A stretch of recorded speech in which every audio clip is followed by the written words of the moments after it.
చెప్పేసరికి ఆ డాక్టరు ఎందుకలాగా అని అడిగితే డాక్టర్కి డబ్బులు పడేసేసరికి పద్మావతికి గర్భసంచి తీసేశారు. ఆ ఒక్క కొడుకే అయిపోయాడు. ఆ తర్వాత ఇక ఇటొచ్చిన తర్వాత కుమారి గుండెల మీద పడి ఏడిసి రంజిత్ని నేను కడుపుతో ఉన్నానయ్యా, నాకు ఇప్పుడు 2వ నెల, ఏం చేద్దామంటావు అనేసరికి ఇప్పటికి 10 కడుపులు తీయించుకున్నా, నేను ఇంకా తీయించుకోను, నీ మొదటి పెళ్ళామే కంటదా పిల్లల్ని, నేను కనొద్దా అనేపాటికే సరే ఇప్పుడు కడుపుని దాసలేం, ఊరంతటికి అబద్ధమే చెప్పాలి, ఏం చెయ్యాలి అని ఆలోచించిన తర్వాత ఓ పని చేయి, నీకెవరైనా ఉన్నారా? ఎవరూ లేరు, మా అమ్మ బోయ మా నాన్న బోయ చుట్టాల దగ్గరే పెరిగి తిని తీసుకొచ్చి ఏడు వదిలిపోతురే అనేసరికి నువ్వు నాతో పాటు రా అని తను ఆల్రెడీ తీసుకున్న ఒక గది ఉంది కదా, ఆ గదిలో ఎటు తన పెళ్ళాం కొడుకు ఉండట్లేదని ఈ గదిలో ఉండి నువ్వు ఒక వారం రోజుల తర్వాత ఇంటికి వచ్చి నీకు పెళ్లి కుదిరిందని మనువైన తర్వాత నీ మొగుడు దుబాయ్ పనికి వెళ్ళాడని చెప్పు, ఎందుకు నువ్వు నా మెళ్ళలో తాళి కట్టవా అంటే ఇప్పుడు కాదులే కానీ నువ్వు తట్టుకో అన్నాడు. అన్న తర్వాత నేనేమి నిన్ను కడుపు దించుకోమనలేదు గదే, నేనేమి నిన్ను కనొద్దనలేదు గదే, అన్న తర్వాత కొన్నాళ్ళకి నువ్వు నీళ్లు పోసుకున్నానని చెప్పు అన్నాడు. అనేసరికి సరేనని చెప్పింది. అలాగే చెప్పిన ప్లానింగ్ ప్రకారం వచ్చి జమీందారు పెళ్ళానికి ఆడకపోయావే చెప్పా పెట్టకుండా అంటే మా చుట్టాలని చుట్టాకని వెళ్ళాను అమ్మగారు, వెళ్తే అక్కడికి దుబాయ్లో ఉండే మా చుట్టాల అబ్బాయి వచ్చాడు, నన్ను చూసి నచ్చానన్నాడు, ఆడెళ్ళిపోయే టైం అయిందని మనవి చేశారు అనేసరికి అవునా అని అన్న తర్వాత సరే శోభనాలు అయ్యి అయిపోయిన దాకా ఉండమన్నారు, అయిపోయి ఆడటు వెళ్ళిపోయినాడు, నేను ఇటు వచ్చినాను అనేసరికి సరేలే అన్నాక నెల తిరిగాక వాంతులు చేసుకుని నేను ప్రెగ్నెంట్ అయ్యానని చెప్పింది. చెప్పిన తర్వాత ఆరోగ్యం జాగ్రత్త అనేసి వదిలేశారు వాళ్ళు. ఆ తర్వాత వీళ్ళ దృష్టిలో 9వ నెల, ప్రపంచం దృష్టిలో 7వ నెలకే డెలివరీ అయ్యి కుమారి కూడా ఒక కొడుకుని కన్న కొడుకే తన కొడుకు చక్రవర్తి కావాలని, తన కొడుకు అందరికన్నా గొప్పోడు కావాలని అనుకొని మనిద్దరే ప్రేమకి గుర్తయ్యా ఎన్నో పున్నమి రాత్రులకి గుర్తు వీడు అనే కొడుకు పేరు మిథున్ చక్రవర్తి అని పెట్టుకుంది కుమారే. పెట్టుకున్న తర్వాత నవ్వి దగ్గరికి తీసుకొని ముద్దాడాడు పిల్లాడిని. ముద్దాడిన తర్వాత ఆ పిల్లాడిని దివాణంలో పెట్టి అక్కడ కుమారి పెంచుకుంటుంది. ఇక్కడ శివని పద్మావతి ఆ గవర్నమెంట్ ఆఫీసర్ అమ్మగారి ఇంట్లో పెట్టుకొని అక్కడ పెంచుకుంటుంది. ఇంతవరకే ఇలా కథ జరుగుతూ ఉండగా ఒక రోజున జమీందారు భార్య రంగనాయకి కలిసి మా కులదేవత గుడికి వెళుతున్నాం, ఎవ్వరూ రావడానికి వీల్లేదు, మేమిద్దరం మాత్రమే వెళ్ళాలి, అక్కడికి ఎవరొచ్చినా మైల పడిపోతాం మేము అని వాళ్ళంతకుముందు ఎప్పటి నుంచో సంవత్సరాల కాలంగా వెళతారు ఆ గుడికని కుమారి చెప్పింది. ఇటు రంజిత్కి చెప్పిన తర్వాత సర్లే మన ఇద్దరం సంతోషంగా గడపొచ్చు, దివాణంలో వెళ్ళలేమని అన్ని సంభారాలు సర్దిన తర్వాత వెళ్ళి వాళ్ళు 11 రోజులు అక్కడ పూజలు అయిన తర్వాత 15 రోజులకి తిరిగి వచ్చారు. తిరిగి వచ్చిన తర్వాత ఆ అన్ని రోజులు వీళ్ళు దివాణంలో ఉయ్యాలల్లో కూర్చున్నారు, పని వాళ్ళని రావద్దని డైనింగ్ టేబుల్ మీద బంగారు కంచాల్లో తిన్నారు, వాళ్ళ బెడ్ల మీద పడుకున్నారు, వాళ్ళ బాత్రూముల్లో స్నానం చేశారు, తలుపులన్నీ మూసేసుకొని వాళ్ళ బట్టలు వేసుకున్నారు, వాళ్ళ నగలు వేసుకున్నారు, ఆ ఇల్లంతా సంతోషంగా తిరిగారు. పుట్టిన కొడుకుని వెండి ఉయ్యాల్లో పెట్టి ఊపింది కుమారి. ఊపితే అక్కడి నుంచి పద్మావతి కొడుకుని తీసుకొచ్చి పద్మావతి కొడుకుని సింహాసనంలో కూర్చోబెట్టాడు రంజిత్. అది చూసి ఈయన్నేం దాడ కూర్చోబెట్టావు, ఓయ్ ఆడు నా కొడుకు కాదేమే, ఆడు నాకు బుట్టలేదేమే, నువ్వన్నా నా మీద పడ్డావేమో, అది నేను పుస్తకట్టిన పెళ్ళాం, పిచ్చేషాలే మాకు అన్నాడు రంజిత్. అంటే ఓహో ఈడికి ఆ పెళ్ళాం మీద వ్యామోహం ఉంది ఈడికి అని అనుకున్నాక నాకు పుడతాడులే ఇంకో కొడుకు, నాకు పుట్టుతులే ఈసారి కూతురు అన్నాక ఆహా ఇప్పుడు మెల్లిగా నెక్స్ట్ ఇలా వెళ్తుందన్నమాట డిస్కషన్. నేనే అంత పిచ్చోడ్నే, నువ్వు నీ కొడుకును కన్నప్పుడే నీకు గర్భసంచి తీయించేసానే, దాంతోపాటు సవతుల పోరు ఉండకూడదు, రేపు వారసుల పోరు రాకూడదు, నేనంత పిచ్చోడ్నేమి కాదులే అనుకొని కందులేవే డజన్ మందినే అని నవ్వేశాడు. ఆ తర్వాత కడుపులో ఉన్న పిండాలని సిజేరియన్ చేసి తీశారని తెలుసు, కానీ లోపల ఉన్న గర్భసంచుల్ని తీయించాడని ఇద్దరికీ తెలియదు సౌతులకి, అదే అన్నిటికన్నా పెద్ద విశేషం. ఆ తర్వాత ఇక కుమారితో ఒక రోజున మాట్లాడటం మొదలుపెట్టాడు రంజిత్. ఏందయ్యా అంటే, నాకు ఈ మొత్తం కావాలి అనేపాటికి ఏంది అందే. అవును, నాకు ఈ మొత్తం కావాలి, ఏం చేద్దాం అన్నాడు. ఏం చేద్దాం అంటే, ఏం చేయగలవు, నీకు నేను మాట చెబుతా, నా తెలిసిన మాట, నాకు తెలియని నేను చెప్పలేనులే కానీ అంది. అన్నాక ఏంటే అన్నాడు. అంటే ఈ జమీందారు కొడుకున్నాడు కదా, ఆడు పెద్ద మెంటల్ ఎదవ, కోపిష్టి ఎదవ, కులపిచ్చి ఎదవ. ఇక కోడలుందంటే దానికి మహా డబ్బు యావా, మహా డబ్బు పిచ్చే. అది పిల్లికి బిచ్చం పెట్టనేదో. ఈ జమీందారు కూతురు లేసిపోయిందిలే. అది లేసిపోయినోడు డబ్బు దస్కం లేనోడని జమీందారికి నచ్చడు. దాన్ని ఎలేశారు కాబట్టి అది తిరిగొచ్చే సూచన లేదు. కానీ జమీందారు కొడుకు రాపోతున్నాడట్టయ్యా అని చెప్పింది. రాని అన్నాడు. అన్న తర్వాత నువ్వు ఏమైనా చెయ్యి, నీకు నేను తోడుంటా, ఏం చేయటానికైనా తోడుంటానో అని చెప్పి, నాకు ఎప్పటికైనా సరే నీతో పాటు ఈ ఇంట్లో రాణిగా కూర్చోవాలని ఉందే అనేసరికి, అదేందే అది వచ్చుద్ది, ఇద్దరు కలిసి కూర్చుందరుగా నా పక్కన చిరో రాణిగా అనేసరికి, ఈ దరిద్రుడికి దాని మీద మోజు బాదమ్మా అని, ఏంది నీ పెద్ద పెళ్ళామంటే నీకంత ఇదే, అదేమన్నమాటే, అది మా అమ్మ బాబులు చూసి చేశారు నాకు, అది మా అమ్మ బాబుల్ని చూసి అన్నీ ఎత్తిపోసి చేసింది వాళ్ళకే. అసలు నా జీవితం మొదలైందే దాని పుణ్యమా అంటానేలే, దానికి నీకు తెలియని విషయాలు కూడా చాలా తెలుసు, అది వచ్చాకే కలిసి వచ్చింది నాకు అంటే, ఏం తెలుసు నీకెందుకే ఇప్పుడు ఆ గోలంతానో అని అక్కడ టీ అమ్మిన విషయాలు, బిస్కెట్ అమ్మిన విషయాలు, అక్కడ నగలు కొట్టేసిన విషయాలు, ఇవన్నీ మళ్ళీ ఇక్కడ కుమారికి తెలియనివ్వకుండా ఆ మ్యాటర్ పద్మావతి వరకు ఉంచి క్లోజ్ చేసుకొచ్చాడు రంజిత్. ఆ తర్వాత అసలు తన పేరు సుబ్బయ్యనే దానికి కూడా చెప్పలేదు కుమారికి, రంజిత్ అనే చెప్పుకొచ్చాడు. ఇలా ఎక్కడికక్కడ స్టోరీని మార్చుకుంటూ వెళుతున్నాడు. ఆ తర్వాత జమీందారి కొడుకు వాళ్ళు ఇద్దరు మనవాళ్ళని తీసుకొని అబ్రాడ్ నుంచి ఇక్కడికి వచ్చారు. వచ్చాక జమీందారు కొడుకుని అబ్జర్వ్ చేశాడు. విపరీతమైన అహంకారం, పొగరు, గర్వం, డబ్బు మదం, ఫారెన్లో బాగా సంపాదిస్తున్నాడు. దాంతో ఇక్కడ బోల్డన్ని ఆస్తిపాస్తులు ఉన్నాయని, అసలు వాడికన్నా తక్కువ వాళ్ళంటే వాడికి వెంట్రుకతో సమానం అన్నంత విలువ తక్కువ, బలుపు ఉందని అబ్జర్వ్ చేసి వాడితో జాగ్రత్తగా ఉంటూ వాడి పెళ్ళాం ఐరావతిని మాత్రం అబ్జర్వ్ చేస్తే, ఐరావతికి విపరీతమైన నగల పిచ్చి, విపరీతమైన డబ్బు పిచ్చి, ఆస్తుల పిచ్చి. అబ్జర్వ్ చేస్తే వచ్చిన దగ్గర నుంచే, అత్తయ్య నా కోసం ఏం నగలు తీసుకున్నావు, మీ మనవళ్ళకి రాబోయే పెళ్ళాల కోసం ఏం కొన్నావు అని అలా కొన్ని ఒక సూట్ కేసు నగలు కలెక్ట్ చేసుకుందే. ఆ తర్వాత నేను షాపింగ్కి వెళ్తున్నాను అయ్యని అయ్యని పిండి వంటలని, పచ్చళ్ళని, అయ్యని బాక్సులు కొనటం, ట్యాక్సులు కట్టడం, ఇక్కడి నుంచే ఫారెన్కి కొరియర్లు చేయించి పంపుకోవడం మొదలుపెట్టారు. మొదలుపెట్టిన తర్వాత ఇక ఒక రోజున ఐరావతి ఒక్కటే కూర్చొని అలా గుడి దగ్గరికి వెళ్ళారు. సూర్యనారాయణ, రంగనాయకి, ప్రభాకరు వాళ్ళకున్న ఫ్యాక్టరీస్, మిల్స్ అన్నీ చూడటానికని చెప్పి అలా అక్కడ ఉన్నటువంటి మిగతా గుమస్తాలు, మేనేజర్లతో కలిసి వెళ్ళాడు.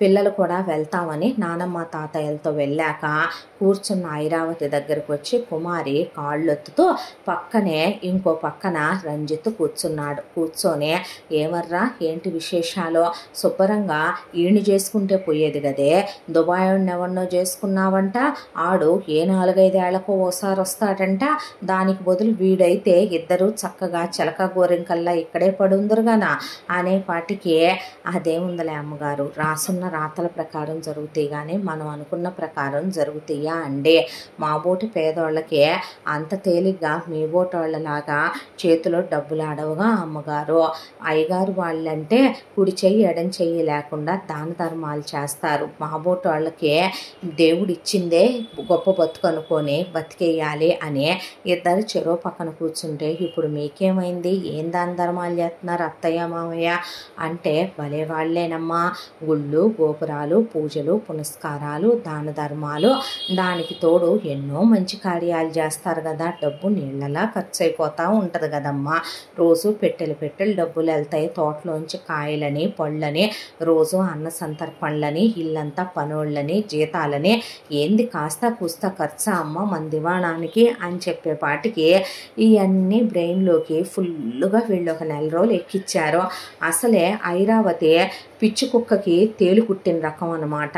దాంతో రెచ్చిపోయి ఒక్కసారిగా రంగనాయకి మీద మా ఆస్తి ఏదో మాకు రాసేయచ్చు కదా, అసలు మీరెవరు మీ ఇష్టం వచ్చినట్టు దాన ధర్మాలు చేయటానికి, ఎవడమ్మా మొగుడు సొమ్మని దానాలు చేస్తున్నారు, మేము వారసులు ఉన్నామనుకున్నారా పోయామనుకున్నారా, మీకు మీ కూతుర్ని పెంపకం పెంచి ఆడవటం చేతగాకే అది లేచిపోయింది ఒక అనామకుడితో, చివరికి ఇప్పుడు మాకు కూడా ఆస్తులు పెట్టకుండా మీ ఇష్టానికి మీరు ఖర్చు పెడతా ఉంటే చూస్తా ఊరుకుంటాననుకుంటున్నారు కావాలా అనే పాటికే రంగనాయకిని కోడలందని సూర్యనారాయణ కోపం వచ్చి కొడుకుని దవడ వాయించి వదిలిపెట్టాడు.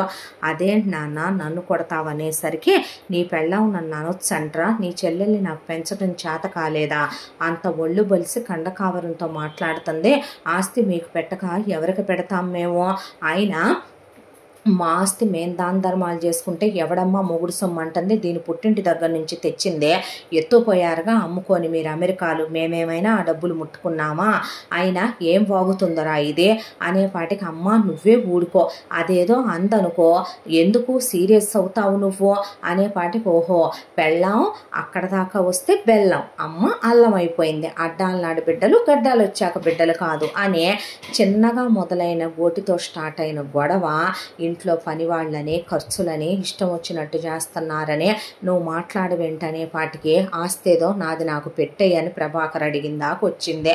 దాంతో ఇక హోరీగా పోట్లాడుకొని ఇంట్లో గదిలో జరిగే గొడవ హాల్లో నుంచే దివాణం బయట ఉన్న గార్డెన్లోకి, అక్కడి నుంచి వచ్చిన పెద్ద మనుషుల నుంచి ఊరంతటి నుంచి చుట్టుపక్కల 10,000 గ్రామాలకి, అక్కడి నుంచి సిటీకి, అక్కడి నుంచి దేశ విదేశాల్లో ఉన్న చుట్టాలు బంధువులకి మొత్తానికి పాకిపోయింది.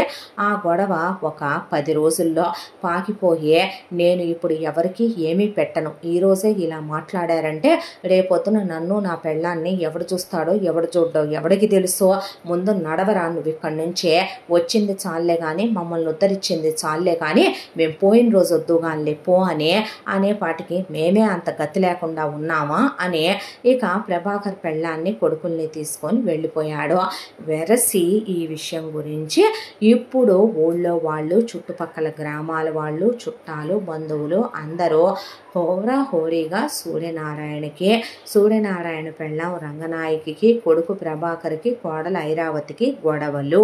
పచ్చగడ్డేస్తే భగ్గుమంటుంది, ఫోన్ కాల్స్ కూడా లేవంట, ఉత్తర ప్రత్యుత్తరాలు లేవంట, తండ్రి కొడుకులు విపరీతమైన గొడవలు ఆడుకున్నారంట, అసలు ఇద్దరు ముఖముఖాలు కూడా చూసుకుంటారో చూసుకోరో అన్నంత గొడవలు అయిపోయినాయి అంట అని. ప్రపంచానికి ఏదైనా తీగ దొరికితే చాలు డొంకంతా లాక్కుంటా కూర్చుంటారు కాబట్టి ఉన్నది 10 పైసలైతే లేనిది 100 రూపాయలు ఊహించుకోవటం సమాజానికి అలవాటు. అలా అక్కడ ఉన్న ఆ గొడవ ఏదో వాళ్ళ కుటుంబ మనస్పర్ధ అనుకోకుండా వాళ్ళ మధ్య వచ్చింది పెద్ద ఇష్యూ అన్నట్టు వాళ్ళు అనుకోవటం.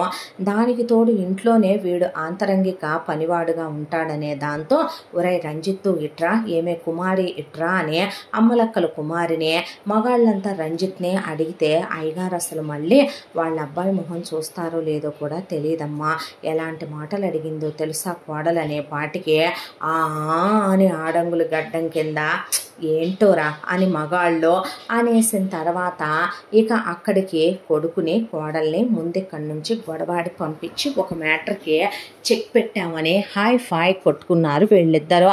అయిపోయిన తర్వాత ఇక రోజులు ఇలా గడిచిపోతూ ఉండగా జమీందారుకి కొడుకు అలా మాట్లాడి వెళ్ళటం, దానికి తోడు ఎప్పుడూ లేనిది ఊళ్ళో వాళ్ళంతా చాలా అసభ్యంగా మాట్లాడుకోవటంతో ఇక ఆరోగ్యం పాడైందే. ఆ పాడైన ఆరోగ్యం ఏదో పొయ్యే రోగం కూడా కాదు, షుగరు బీపీ అబ్నార్మల్ అయిపోయినాయి. దాంతో డాక్టర్ గారు వచ్చి ఈ మెడిసిన్స్ రెగ్యులర్గా వేయండి, వేస్తే ఆయన కోలుకుంటారు, లేదంటే కనుక ప్రెషర్ ఎక్కువగా ఉంది, హార్ట్ స్ట్రోక్ రావచ్చు, పెరాలసిస్ కూడా వచ్చే సూచనలు ఉన్నాయి అని చెప్తే ఊళ్ళో పెద్ద మనుషులు జాగ్రత్తరా రంజిత్తు, ఇక నువ్వే అన్నీ అయ్యగారికే అన్నీ నువ్వే దగ్గరుండి చూసుకో అన్న తర్వాత ఆ ట్యాబ్లెట్లు తీసేసి తను ఇంకా జబ్బు పెరిగిపోయేటటువంటి ట్యాబ్లెట్లు తీసుకొచ్చి అవి మింగించడం మొదలుపెట్టాడు జమీందారుతో రంజిత్తో. ఇక ఒకవైపున జమీందారు భార్య రంగనాయకికి కుమారి ఇదే అదనని నాటు మందులు అడ్డమైనవి తీసుకొచ్చి నరాలన్నీ చచ్చుబడిపోయేవి తినే ప్రతి ఆహారంలోనూ పెట్టి ట్యాబ్లెట్లకు బదులు ఆవిడతో వాటిని అన్ని సిరప్పుల్లో వాటిల్లో కలిపి మందుల్లో మింగించడం మొదలుపెట్టింది. ఒక 2-3 నెలల కాలానికే ఆవిడకి ఇక పెరాలసిస్ స్ట్రోక్ లాగా వచ్చి మంచం మీద పడిపోయింది. ఆవిడ పడిపోయిన తర్వాత ఒక పక్క బెడ్ మీద ఆవిడ పడిపోవటం, ఒక పక్కన ఇటు అసలు శాంతం మంచానికే అంకితమైపోయాడు సూర్యనారాయణ. సూర్యనారాయణకి రంగనాయకికి వచ్చినటువంటి అందరి ముందు కనపడే విధంగా పెద్ద మనుషులందరి ముందు, లాయర్ల ముందు, వాళ్ళ మేనేజర్ల ముందు, వాళ్ళ సెక్రటరీల ముందు కుడి చెయ్యి ఎడం చెయ్యి తేడా లేదన్నట్టుగా రంజిత్ మలం ఎత్తిపోయటం, మూత్రం ఎత్తిపోయటం, ఒకవైపున కుమారే ఇక కాళ్ళకి నూనెలు రుద్దుతా కూర్చోవటం, ఇదంతా చూసి చివరికి కన్న కొడుకు కోడలు అమ్మా బాబులు ఈ స్థితిలో ఉన్నాళ్ళన్నా కూడా రాలేదన్నమాట. ఇలాగే ఉంటాయి, పిల్లల్ని ఎందుకు కంటాము, గొడ్డు మూతోళ్ళం అయిపోయినా పోద్దేమో. జమీందారు గారికి మాట కూడా పడిపోతుంది, మాట కూడా పెద్దగా రావట్ల, నంగిగా వస్తుంది.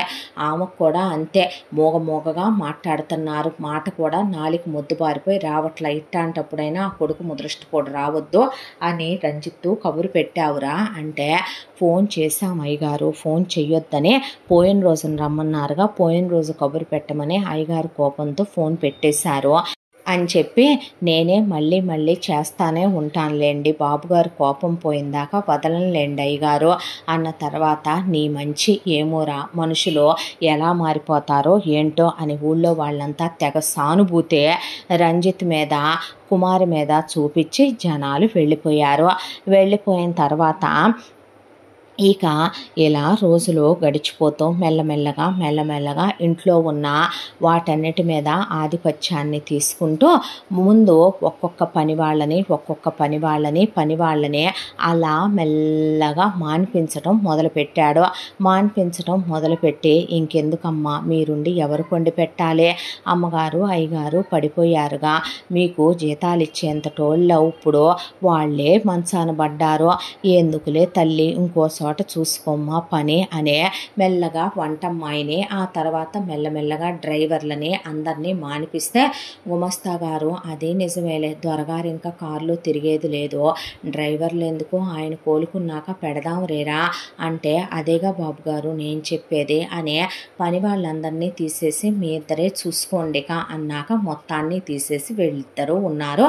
అంతా దివాణంలో ఉన్న తర్వాత ఈలోపు రంజిత్ ఒక రోజున నువ్వు చూసుకోవే నేను 2 రోజులు ఆగొస్తానని సిటీకి పోయాడు.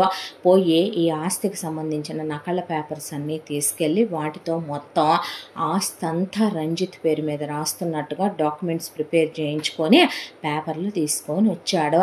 తీసుకొని వచ్చిన తర్వాత జమీందార్ని ఫటా కొట్టి లేపి, ఏందిరా బలిసిందా నీకు అంటే, నాకెంత బలిసిందో ఏడ బలిసిందో చెబుతాలే కానీ ఏడ సంతకాలు పెట్టరా అనే పాటికి, నేనెందుకు పెడతానురా, ఈ ఆస్తి పత్రాలు కదా, ఆస్తి మొత్తం నీ పేరు మీద నేనెందుకు రాస్తానురా, నాకు నా కొడుకుంటే నా వారసుడైతే నీకు నేను రాయటం ఏంట్రా, జాతకు కుక్క అనే ముసలాయన ఆ పక్కనే చేతికర్ర ఉంటే తీసుకొని ఒక్కటైపోయేసరికి అదే చేతికర్ర తీసుకొని ముసలాయన గొంతు మీద పెడితే, నువ్వాగవయ్యా, ఏంది ఆడితో సంతకం పెట్టేయటం రాకనా ఇదంతా అని అవతల మంచం మీద ఊ అని కొట్టుకుంటున్న జమీందారు పెళ్ళాం రంగనాయకి ముఖం మీద దిండేసి కాలేసి ఒత్తి పట్టుకొని నుంచుంది కుమారి.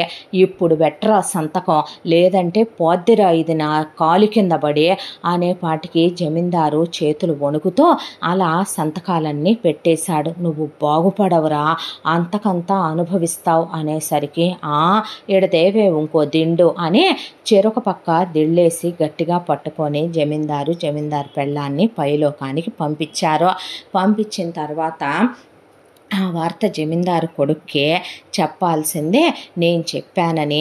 అయితే జమీందారు కొడుకు నేను అందుబాటులో లేను, వేరే చోటకి వెళ్ళానన్నాడని, నన్నే కానిచ్చేయమన్నాడని చెప్పి ఇమీడియట్గా శవాలకి తనే తలకొరువులు పెట్టి అంత్యక్రియలు పూర్తి చేయించేస్తే ఊళ్ళో వాళ్ళంతా వాడేం కొడుకు, అలాంటోడు ఇలాంటోడు, అమ్మా నాన్నలు పోయినా కూడా రాలేదు అట్టా ఇట్టా అన్నాక ఎందుకైనా మంచిదని ఆ ఊళ్ళో ఉన్న ఒక పెద్ద మనిషి ఫోన్ చేస్తే, అమ్మా నాన్నలకి ఇలా జరిగింది, నువ్వు రాలేదేంటబ్బాయి అనేసరికి ఇప్పుడే బయలుదేరి వస్తున్నాను ఇమీడియట్గా అని చెప్పి అబ్రాడ్ నుంచి పెళ్ళాన్ని కొడుకుల్ని తీసుకొని ఇండియాలో ల్యాండ్ అయ్యాడు జమీందారు కొడుకు.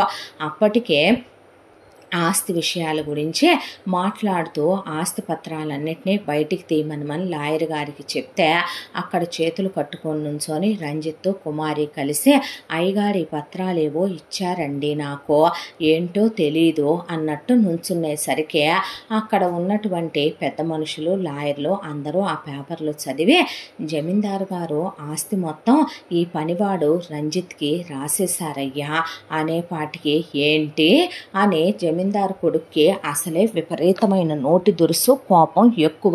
దాంతో ఈ జాతి తక్కువ కుక్కకి మా నాన్న ఆస్తి రాశాడా, ఎన్ని వేల కోట్ల రూపాయల ఆస్తో మీకు తెలీదా, అదే అంత ఆస్తి మా నాన్న ఏదో చిన్న ఆడవాళ్ళ మధ్య డిస్టర్బెన్సెస్ వచ్చాయని మేము మాట అనుకొని మనస్పర్ధ వచ్చిందని ఈడికి రాశాడా, మా నాన్న అలా ఎప్పటికీ చెయ్యడు, అసలు మా నాన్నకి నేను ఎన్నోసార్లు ఫోన్ చేశా, మేము సారీ చెప్దాం అనుకున్నాము, మా నాన్న ఫోన్ లైన్లో మాకు కలవలేదు, ఆ తర్వాత మా నాన్ననే నేను చనిపోయాడనే విషయం మీరు చెప్పేంత వరకు నాకు తెలియదు, నేను వచ్చినాక డెడ్ బాడీస్ ఉంచనివ్వకుండా వీడు ఖననం చేయటం ఏంటి, నువ్వే అన్నావని నేనెందుకు అంటానండి అని అక్కడే కూర్చున్న రంజిత్ని ఎగిరి కాల్తో తన్నాడు ప్రభాకరు.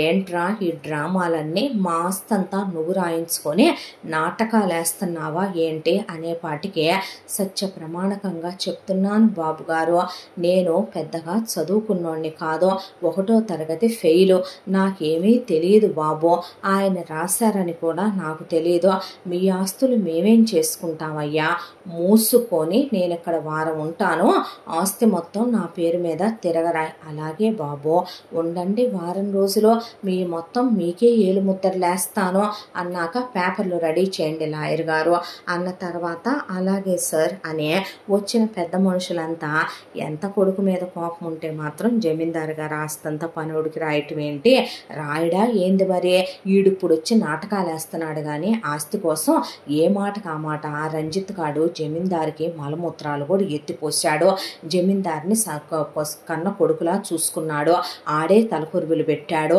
బాగుంది, ఇక అవసరం ఉన్ననాళ్ళు వాడిని వాడేసి ఆస్తి ఆడికి రాశారనే పాటికి ఈడెన్ని మాటలు మాట్లాడాడు చూడు అని ఊళ్ళో 4 రకాల మనుషులు 4 రకాల మాటలు మాట్లాడుకోవటం మొదలుపెట్టారు. ఈలోపు 2 రోజుల కాలం గడిచింది.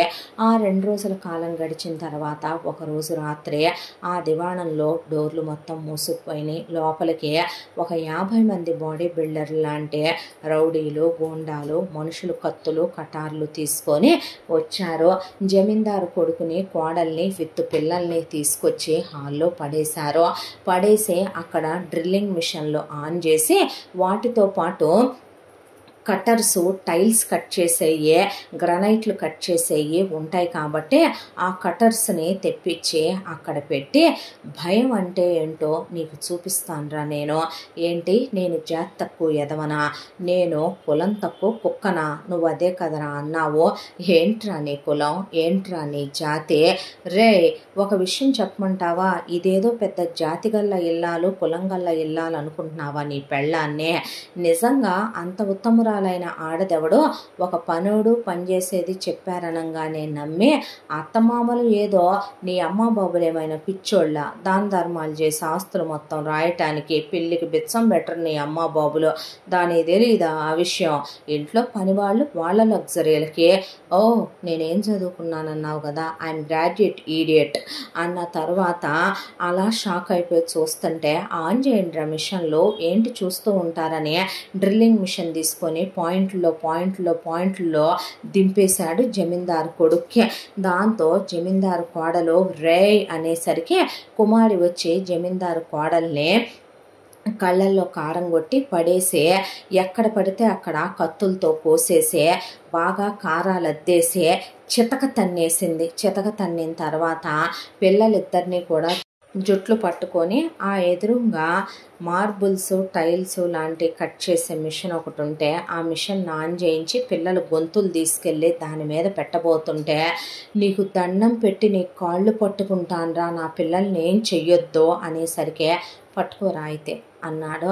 అన్న తర్వాత అలాగే గాయాలతో లేచి కాళ్ళు పట్టుకున్న తర్వాత నువ్వు కూడా పట్టుకోవే వెళ్ళి కాళ్ళు అని అంది కుమారి. వెళ్ళి జమీందారు కొడుకు కాళ్ళు రంజిత్ కాళ్ళ మీద పడిన తర్వాత ఆ పిల్లల్ని ఇసిరేసి రే నీకొకటి చెప్పమంటావా, నాలాంటి వాడితో పెట్టుకునే ముందు నువ్వు చాలా ఆలోచించాలి. భయం అంటే ఇదేరా, ఇలాగే ఉంటుంది. భయం అంటే ఏంటో తెలుసా, చావో మనకి ఎదురుగా కనపడుతుంది. భయం అంటే ఏంటో తెలుసా, మనకి వెన్నులో వణుకొస్తుంది, మన గుండె దడ మనకే వినిపిస్తుంది. ఇప్పుడు నువ్వు అది ఎక్స్పీరియన్స్ చేస్తున్నావు కదో అని పేపర్లు అక్కడ పడేసి ఈ ఆస్తికి నాకు ఎలాంటి సంబంధం లేదని మా నాన్నగారు వారసుడుగా ఎంచినటువంటి రంజిత్ నా తమ్ముడితో సమానం, నేనే అతనికి ఆస్తంతా వదిలేసి వెళ్ళిపోతున్నానని పేపర్లు ప్రిపేర్ అయి ఉన్నాయి, నువ్వు నీ పెళ్ళాం సంతకాలు పెట్టండిరా అని అక్కడ పెట్టించాక ఒరే నువ్వు మళ్ళీ ఇండియాకి తిరిగి రావటం అంటూ జరిగితే కనుక వెతికి ఎలా అయితే గనక బొరియలో ఎలుకలు పాములు ఉంటాయో బయటికి లాక్కొచ్చి చంపుతామే, అలా నిన్ను నీ పెళ్ళాన్ని నీ పిల్లల్ని నరికి పాతరేసేస్తాను, మీ క్వారీలోనే కప్పెట్టేస్తాం మీ బాడీల్ని. మర్యాదగా మీరు ఇక్కడి నుండి విదేశాలకు వెళ్ళిపోయి బాగానే సంపాదిస్తున్నావుగా కోట్లు అక్కడ మూసుకొని నీ పెళ్ళాం పిల్లలతో బతకాలనుంటే వెళ్ళు, లేదనుకో తేల్చుకుందామంటావా, పద ఎక్కడి దాకా వెళ్దాము వెళ్ళి తేల్చుకుందాం అనేసరికి బతుకు జీవుడా అని వద్దు మేము వెళ్ళిపోతామని కాళ్ళ మీద పడి ఐరావతి పిల్లల్ని తీసుకొని నుంచున్నాక మిమ్మల్ని వీళ్ళే ఎక్కిస్తారు వచ్చి ఫ్లైట్, రై తీసుకెళ్ళి ఎయిర్పోర్ట్లో ఫ్లైట్లో పడేసిరండిరా దీన్ని వాడిని అన్న తర్వాత వాళ్ళని అలా తీసుకెళ్ళి ఫ్లైట్ ఎక్కిచ్చేయడం, జమీందారు కొడుకు అబ్రాడ్ వెళ్ళిపోవటం, ఆ తర్వాత అసలు ఆ అమెరికా నుంచి వేరే స్టేట్కే వాళ్ళు వెళ్ళిపోవటం, వాళ్ళ పిల్లల్ని పెట్టుకొని అక్కడ వ్యాపారాలు చేసుకుంటా మళ్ళీ ఇండియాలో కాలు కూడా పెట్టకూడదని వాళ్ళు డిసైడ్ అయిపోవటం జరిగిపోయింది. ఇక ఊళ్ళో పెద్ద మనుషులంతా వచ్చి ఆ పేపర్లో అవి చూసిన తర్వాత కానీ ఇంకా ఇక నీకు ఇచ్చిన తర్వాత నీదేగా అనుభవించు అనేసి వాళ్ళు ఇప్పుడు మొత్తానికి రంజిత్ ఆస్తిపరుడు అయిపోయాడు అనేసరికి అక్కడ ఉన్న పని వాళ్ళతో సింహాసనం తెప్పించి ఆ సింహాసనం జమీందారు సింహాసనంలో కాలు మీద కాలు వేసుకొని కూర్చొని రంజిత్ కాదు రంజిత్ కుమార్ ఈ మొత్తం దివాణానికి జమీందార్, ఆ క్వారీకి ఓనర్ అనే పాటికి ఆ చుట్టుపక్కల ఉన్న వాళ్ళు అలా నుంచోనే అలాగే అంటే అలాగే సార్ అలాగేనండి అనాలరా అనే పాటికి వాళ్ళు ఎక్కడికక్కడ సైలెంట్ అయిపోయి ఏం మాట్లాడలేదు. ఆ తర్వాత ఇంకా పెళ్ళాన్ని కబురు పెట్టి పిలిపించాడు ఇక్కడికే. పిలిపించిన తర్వాత పిల్లాడిని ఎత్తుకొని అక్కడికి వచ్చిందే. వచ్చేసరికి ఏందయ్యా ఇదంతా అనేసరికి పెళ్ళాన్ని ముందు లోపలికి తీసుకెళ్ళి హిస్టరీ అంతా చెప్పాడు.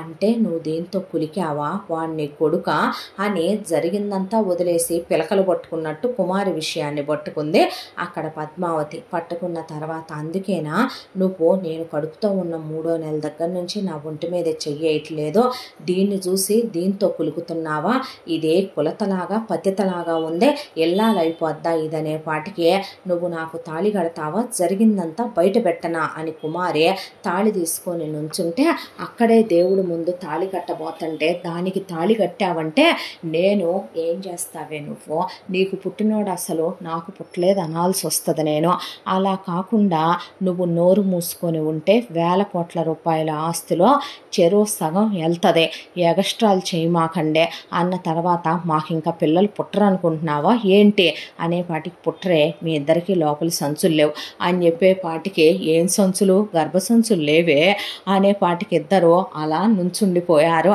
ఆ తర్వాత నువ్వు నన్ను ఒకటి అడిగావు గుర్తుందా పద్మావతి, ఏంటంటే నీకు ఖరీదైన ఇంట్లో ఉండాలి, ఏసీల్లో ఉండాలి, ఇది చాలా ఖరీదైన ఇల్లు, ఏసీలు ఉన్నాయి, పనివాళ్ళు ఉన్నారు, నీకు రకరకాలు తినాలని ఉంటుంది, తిను, ఖరీదైన బట్టలు ఉన్నాయి, నగలున్నాయి, వేసుకో, నీకు కొడుకుని ప్రసాదించాను, వాడిని పెంచుకో, దాంతోపాటు నీకు నచ్చినట్టు జీవితాన్ని అనుభవించు, నేను ఏది కాదు కూడదు అనలేదు, కానీ అనవసరమైన విషయాల్లో మీ ఇద్దరు కలగజేసుకున్నా, మీ ఇద్దరు జుట్లు పట్టుకొని సవతులమనే గొడవలు పడ్డా, వీధులకెక్కినా, గతాల గురించి మీ ఇద్దరు కుత్తికలో నుంచి ఏదైనా బయటకు వచ్చినా నాకు ఇంకో 2 పెళ్ళాలు వస్తారు, అంతకు మించి జరిగేదేముండదో గుర్తుపెట్టుకొని నువ్వు కావాలంటే వారానికే 3 రోజులు నీ గదిలోకి కూడా వస్తానే అనేపాటికి నాకేం అక్కర్లేదులే అంది పద్మావతి. మరీ మంచిది, వారం రోజులు నా గదిలోకే రావయ్యా అంది కుమారే. అన్న తర్వాత అలాగే లేవే అని నడుం పట్టుకొని దగ్గరికి లాగాడు పెద్ద పెళ్ళాం ముందే. కోపంతో బుసలు కొడుతూ అలా చూస్తూ ఉండే. అమ్మా అనే పిల్లాడు అక్కడే ఉంటే కొడుకు వైపు చూసి నా శివుడు ఉన్నాడు, నాకు వీడిని నేను ఎలా పెంచుతానో చూస్తారా మీరు అనేపాటికి నాకు ఉన్నాడే నా మిథున్ చక్రవర్తి, ఈ మొత్తం దివాణానికి వీడు చక్రవర్తి, ఆహా మరి చేసుకున్న పెళ్ళానికి పుట్టిన కొడుకేమవుతాడే, మరి నువ్వు ఉంపుడు గత్తెవి, నన్ను వీడమ్మా బాబులు చూసి చుట్టాలు బంధువులు అందరి మధ్యలో వీడు నాకు తాళి కట్టి పెళ్లి చేసుకున్న ఇల్లాలి, నేను ధర్మంగా కాపురం చేస్తే పుట్టినవాడు వాడు, పెళ్లికి ముందే నువ్వు వీడితో కులికి నువ్వు పని చేసుకునే పనికి మాలిన పనిచేసేదానివే, మా కులమేంటి నీ కులమేంటి, మా బతుకేంటి నీ బతుకేంటి, నువ్వు వీడితో కులికినంత మాత్రాన, నువ్వు వీడి కడుపు చేయించుకొని కొడుకుని కన్నంత మాత్రాన, నువ్వు దిళ్ళ వేసి ఏమేం చేశావో, దిళ్ళ కింద ఎవరెవరిని ఏడక పంపించావో, ఏ నాటు మందులు పెట్టి ఏమేం చేశావో, నీ బతుకు ఏడకపోతే నువ్వు పని మనిషి కుమారినని మర్చిపోకే, నేను తలుచుకుంటే ఇక్కడ ఒక్కొక్కడి బతుకు రూపాయి టీ గ్లాస్ దగ్గర నుంచి వస్తాయి బయటికి అనేపాటికి, టీ గ్లాస్ ఏంది అంది కుమారి. తంతే పళ్ళు రాలిపోతాయి, నీకు అనవసరం విషయాలు వద్దని చెప్పానా నేను అని నువ్వు నోరు ముయ్యవే, నువ్వు నీ గదిలోకి రావద్దన్నావు, రాను అలాగని నువ్వు ఒకటి గుర్తుపెట్టుకో, నువ్వు రావద్దు, కానీ నా కొడుకుని నువ్వు, వాడు నీ పెద్ద కొడుకు, నీ పోలికలో పుణికి పుచ్చుకొని పుట్టాడు, వాడు వారసుడు, నేను ఈరోజు ఉంటున్నానన్నా నీ జరిగిపోయిన గతం, నీ వర్తమానం, నేను ఏది నా కడుపులో దాచుకుంటున్నానన్నా నా శివుడు కోసమే, నా కొడుక్కి ఇక్కడ ఏది తక్కువైనా ఎవరెవరి బతుకులు ఏడాడదాకా వెళ్తాయో నీకు బాగా తెలుసు అని పిల్లాడిని ఎత్తుకొని లోపలికి వెళ్ళిపోయింది పద్మావతి. ఆ తర్వాత మెళ్ళో తాళి కట్టేశాడు కుమారికి. కట్టిన తర్వాత ఇప్పుడు నేను నీ పెళ్ళాన్నే అనేపాటికి నువ్వు అనుకుంటే సరిపోదులేవే అది అని అన్న తర్వాత, ఈ రోజు నుంచి నేనేమి పని మనిషి కుమారిని కాదు, రాణి రత్నమాలినినే అనేపాటికి, అబ్బో వెనకటికొకటంట మేకలు కాసుకునేదాన్ని రాజుగారు చేసుకుంటే దానికి అదృష్టం కలిసి వచ్చి పల్లకి ఎక్కిందంట, బోయిలు మోసుకెళ్తుంటే వంకర టింకరగా ఉన్నాయి అమ్మాయి చెట్టు మీద చింతకాయలు ఏం కాయలవి అని అడిగిందంట. అలాగే నీ బతుకుచ్చాడా, ఆళ్ళ కాళ్ళొత్తి ఏళ్ల కాళ్ళొత్తి ఆళ్ళకి అయిపామి ఈతోమి ఆళ్ళు ఇళ్ళు తినేసిన ఎంగులు మెతుకులు తిని బతికిన కుక్కవే నువ్వు కూడా మాట్లాడేదానివే అని అనేసరికి నువ్వు మాత్రం నేను మాత్రం చెప్పవే, ఎవరి దగ్గర పని మనిషిగా చేయటం చూసా? నేనేమి ఆఫీసర్ గారింట్లో పని మనిషిని కాదు, అడుగాడిని ఏడన్నా పని మనిషిగా చేశానేమో, వంట చేశానే. వంట అంటే ఏందో తెలుసా? వంట నీకు పెద్దగా అలాంటి పరిచయాలు ఉండవు కదా. మనది ఎంతసేపు కూడా పమిటలు తీసేసే ఉద్యోగం కదా. చూసావా ఎలాగంటుందో, అబ్బబ్బబ్బబ్బో అనే వాటికి ఇది ఈ రోజుతో తెగే గొడవ కాదు, నేను తెంపాలనుకునే గొడవ కాదు. నా శివుడు ఉన్నాడే నాకు, నా మిథునున్నాడే నాకు. చూద్దాం కానివే ఎవడవుతాడో చక్రవర్తి, చూద్దాం కానివే నా కొడుకు మిథున్ చక్రవర్తి. నా కొడుకు శివుడే. ఇలాంటి చక్రవర్తులందరినీ ఈ భూమినే సృష్టించిన వాడిని కన్నానే నేను. అబ్బచ్చా అంటే చూద్దాం పావే అనుకున్నారు. బెట్టే అనుకోనే చెరో గదిలోకి వెళ్ళిపోతే తలకాయ పట్టుకొని అలా కూర్చుండిపోయాడు. మధ్యలో మన రంజిత్ కుమారు చక్రవర్తి, మిథున్ చక్రవర్తి నా కొడుకు. పని మనిషి కుమారి అని ఒక అమ్మాయిని పెట్టుకుంది, కుమారుని. పద్మావతి తన చేతి కింద అది పెట్టుకునే పాటికి ఆ అమ్మగారు అనేపాటికి కుమారి ఓ కుమారి ఏమే కుమారి అని ఒకవైపున పద్మావతి పాటలు పాడుతుంటే, పద్మావతి నీ మొగుడు నా మొగుడు అయ్యాడే పద్మావతి. అయ్యయ్యో అంతేనా, లోకాల నేలేవాడు నాకు సాయం కాకపోడు, నా కడుపునే నేనేమో వాణ్ణి మోసి కనేశాను అనేసరికి, ఏంటి నా కొడుకు పుట్టినరోజు చేయవా నువ్వు, ఎంత గ్రాండ్గా చేస్తున్నా అని మొదలుపెట్టింది మన రాణి రత్నమాలిని. మొదలుపెట్టేసరికి ఇటువైపున దాని కొడుక్కి చేస్తే, నీ కుమారి కొడుక్కి మరి లోకాల నేలేవాడు నా శివుడికి చేయవా, వాడు ధరేంద్ర వీరుణ్ణి కన్నాను నేను, నా కొడుక్కి చేస్తావా చేయవా నువ్వు అనే పాటికి తలకాయ పట్టుకొని చేసుకోండి నేను వద్దన్నానా, ఏందే ఈ గోల మీ ఇద్దరు అని ఇద్దరూ కలిసి జమీందారు పెళ్ళాం నగలు పనిచేసుకొని ఇక పద్మావతి ఏమో పెద్ద పెద్ద పేటంచు చీరలు కట్టి ఒక స్టైల్లో పద్మావతి ఉంటుంది. ఇక పెద్ద పెద్ద షాల్ వేసుకొని చెప్పులు వేసుకొని ఒళ్ళంతా నగలేసుకొని అలా ఉంటే, ఇటు మన రాణి ఏమో ఇక బొడ్డు కిందకి చీర కట్టి నెట్టెడ్ శారీస్ కట్టి అట్లా మేకప్ వేసుకొని హెయిర్ కట్ చేయించే మహా ఇష్టం రెండో పెళ్ళాం అంటే రంజిత్కి.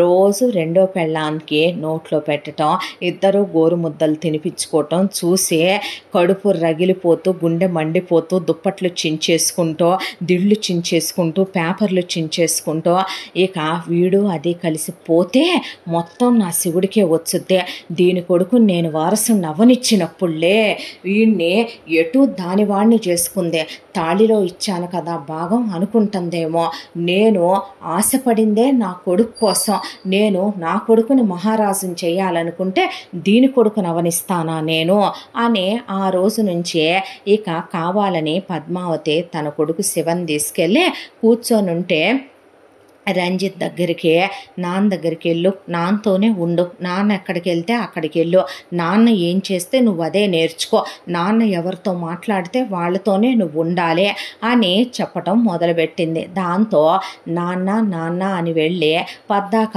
రంజిత్ ఒళ్ళో కూర్చోవటం, శివ రంజిత్ని ముద్దు పెట్టుకోవటం, రంజిత్తో ఆడుకోవటం, రంజిత్తో మాట్లాడటం. ఇటువైపున రాణి కొడుకు మిథున్ని చూస్తే రాణి చాలా క్లాస్గా డీసెంట్గా అఫీషియల్ అఫీషియల్గా అప్పటి వరకు ఆ ఇంట్లో ఉండి చూసింది కాబట్టి జమీందారు గారి కొడుకులు ఎలా ఉంటారో, అక్కడికి వచ్చి పెద్ద పెద్ద ఆఫీసర్లు ఎడ్యుకేటెడ్ పర్సన్స్ ఎట్లా ఉంటారో అట్లా రిచ్గా పెంచాలని ఈవిడ గారేమో అసలు కొడుక్కి స్పెషల్గా కేర్ టేకర్స్, స్పెషల్గా కొడుకు కోసం అని చెప్పి అంతా ఈవిడ ఒక పంజరంలో పెట్టి వాడిని చాలా పెద్ద కోటీశ్వరుడు అన్నట్టు పెంచడం మొదలుపెట్టింది యువరాజులాగా ఈవిడ. ఇలా ఇక్కడ పిల్లలు పెరుగుతూ ఉండగా ఒకరోజు అనుకోకుండా ఎవరో ఒక ఆవిడ నెత్తి మీద గుడ్డ కప్పుకొని పక్కన ఒకడు చూడటానికి మనిషి బాగానే ఉన్నాడు, వాడిని తీసుకొని ఒక ఇద్దరు చిన్న చిన్న ఆడపిల్లల్ని వెంట పెట్టుకొని వచ్చిందే. వస్తే ఎవరు మీరు అని అడిగారు. ఎవరు మీరు అని అడిగేపాటికి నేను జమీందారు సూర్యనారాయణ వర్మ గారి కూతుర్నే అనేపాటికి ఈయన మా వారు, ఆయన అల్లుడు, నా పేరు దామినీదేవి, ఆయన పేరు దివాకర్ వర్మ అనేపాటికి ఆహా అయితే ఏంటంట అనేపాటికి రంజిత్ కుమారు ఏంటంట ఏంటి మా నాన్నగారిని కలవాలని వచ్చాను నేను అనేసరికి మీ నాన్న లేడే, మీ నాన్న మీ అమ్మ పోయారే అనేపాటికి మా మీ అన్నయ్య దేశాలు వదిలి వేరే దేశానికి వెళ్ళిపోయి చానాళ్ళు అయిందిగా, నువ్వే నా లేచిపోయిన కూతురువే అని అడిగేపాటికి పిచ్చి పిచ్చిగా మాట్లాడితే మర్యాదగా ఉండదు అన్న తర్వాత ఎక్కడికి లోపలికి వస్తున్నావు, ఈ దివాణం ఇప్పుడు నాది, ఈ ఆస్తులు మొత్తం నావి, నాకు జమీందారు గారు రాసిపోయాళ్లే అనేసరికి ఆహా మొత్తం నీదేనే అనేసరికి లాయర్ గారు వచ్చి అవునమ్మా నాన్నగారు మొత్తం అతని పేరు మీద పెట్టి వెళ్ళారనేసరికి ఇద్దరు పెళ్ళాలు అని ఒకవైపున పద్మావతి ఒకవైపున రాణి వచ్చి నుంచున్న తర్వాత మరి మా నాన్నగారు నా పెద్ద కూతురు దీని పేరు మీద నేను ఏదో ఒకటి పెట్టమనమని అడిగితే ఆ రోజున మా అమ్మకి నేను ఉత్తరం రాసేస్తే ఏదో ఒకటి పెట్టిస్తాలే అందగా, మరి ఏమీ పెట్టించలేదా ఏంటి అలా మాట్లాడుతున్నారు, మా అమ్మ నాకు తర్వాత ఉత్తరం కూడా రాసిందే, ఏమనో తెలుసా మా నాన్నగారిని మెల్లమెల్లగా మాట్లాడి ఒప్పిస్తున్నానని మా నాన్నగారు నా పేరు మీద ఇదిగో ఈ అవుట్ హౌస్ అలాగే ఈ పక్కన ఉన్నటువంటి ఈ ల్యాండ్ నాకు రాశారనే అనేపాటికి ఈగో డాక్యుమెంట్స్ మా అమ్మ నాకు రిజిస్టర్ పోస్ట్లో పంపించింది అని చెప్పి ఇచ్చింది దామిని. చూస్తే అందులో అసలు ఎప్పుడో వీళ్ళెవరో రాకముందే కూతురు లేచిపోయి వెళ్ళిన కొత్తల్లోనే ఇక కూతురు వస్తే కనీసం అవుట్ హౌస్లోనైనా ఉంటుందిలే అల్లుడితో అని ఎప్పుడో రంగనాయకి సూర్యనారాయణతో రాయించిన పత్రాలు అవి. ఆ పత్రాలు చూసి లాయర్ గారు అవునండి వాళ్ళకి అది రాశారు, అవుట్ హౌస్ ఆవిడదే, అవుట్ హౌస్ పక్కనే ఉన్న ల్యాండ్ కూడా వాళ్ళకే రాశారు అని చెప్పిన తర్వాత రంజిత్కి మొత్తం ఏకఛత్రాధిపత్యం ఏలాలనుకున్న ఒక ఛత్రపతికి లాయరు అందులో నుంచి సామంతరాజులనే కుక్కలు వచ్చి మాకు కూడా మొక్కుందంటారు చూసావా, మండిపోద్దయ్యా ఇలాంటి ఎన్నప్పుడు అనేసరికి కానీ చేయగలిగింది ఏమీ లేదు కదా సార్, అదైతే ఆవిడ పేరు మీదే ఉందే, వస్తుందిలే మనకే, నా అనుకునే దాంట్లో నుంచి వెంట్రుకను పోనిచ్చే అలవాటే లేదు నాకు అని కింద నుంచి పైకి చూస్తే ఇదేమంత ఇంట్రెస్టెడ్ ఫిగర్ కూడా కాదు, దీన్ని లోపలికి పిలిచి ఈ రెండిటితో పాటు అది కూడా ఉంటుందిలే, ఇక దాని కూతుళ్ళను కూడా ఏడే పడేసి ఉంచొచ్చులే, దాని మొగుడిని పైకి పంపొచ్చులే అనుకోవటానికి, పో వెళ్ళి అవుట్ హౌస్లో ఉండిపో అన్నాడు రంజిత్. అనేసరికి మర్యాదగా మాట్లాడు, నువ్వేంటో నీ స్థానం ఏంటో తెలుసుకొని మాట్లాడు, నువ్వేంటో నీ రేంజ్ ఏంటో నీ బ్రతుకేంటో తెలుసుకొని మాట్లాడు, పాలేరు ఎప్పటికీ కూడా యజమాని కాలేడు, మేమేంటి మా కులం ఏంటి మా వంశ చరిత్ర ఏంటి మా గోత్రాలేంటి నువ్వేంట్రా ఆఫ్టర్ ఆల్ కూలి వెధవ్వే అనేపాటికి ఆ మాట మళ్ళీ దబ్బనం పెట్టి పస్ గుచ్చేస్తున్నట్టుగా అనిపించింది ఒళ్ళంతా. వీళ్ళ మాటలు నన్ను అలా నరకానికి గురి చేస్తానే ఉంటాయే కుమారి అనేపాటికి నీకేం పుట్టింది పోయే కాలం అదే లేవే రాణి అనేపాటికి నీకే బావు ముదృష్ట బుద్ధులు నువ్వే మర్చిపోవు నేను అనేపాటికి అది కాదు రాణి అనే లోపలికి వెళ్ళిపోయాడు రంజిత్. కానీ పద్మావతి ఇదంతా గమనిస్తూ నుంచుంది.